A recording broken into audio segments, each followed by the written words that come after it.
ঘর এবং মিম্বরের মাঝখানে এই জায়গাটা হলো জান্নাতের একটি টুকরা, রওজাতুল মিন রিয়াজিল জান্নাহ।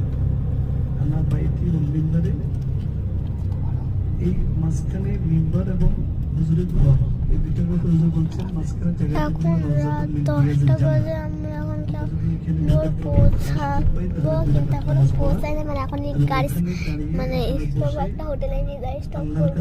নিজের জন্য বিকালে ভিডিও করতেছি, বিকালে কাজ করে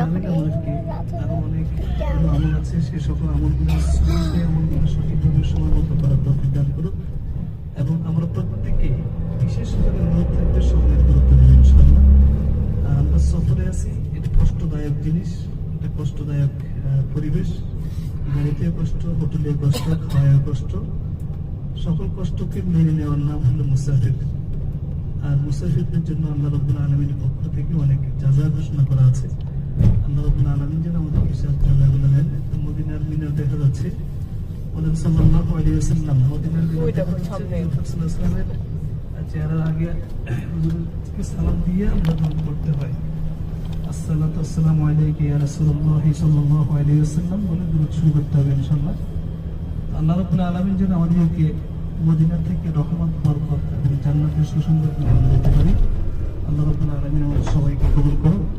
পাশাপাশি যাদের উপরে আমরা যারা আছি প্রত্যেকটা কিন্তু আমাদের ফরদা ফরজ, যারা ইহরাম বাঁধা ছিলাম মক্কাতে, ওখানে আমাদের মহিলা হাজি সাহেব আমাদের মুখ খোলা রাখা লাগতো।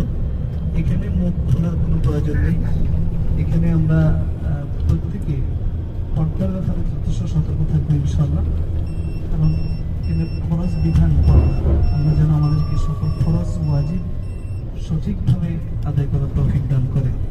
আল্লাহ রাব্বুল আলামিন আমাদেরকে যেন কবুল করেন, আমাদের চেহারা যেন আল্লাহ সহজ করে দেন এবং অন্যান্য সকল বিষয় আল্লাহ যেন আমাদেরকে সহজভাবে সবকিছু করার তৌফিক দান করেন। সবাই বলে আমিন।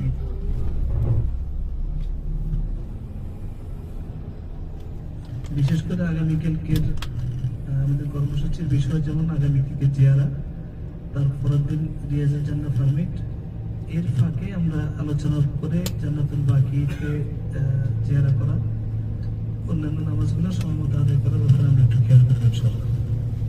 সবাইকে আসসালামু আলাইকুম ওয়া রাহমাতুল্লাহি ওয়া বারাকাতুহু।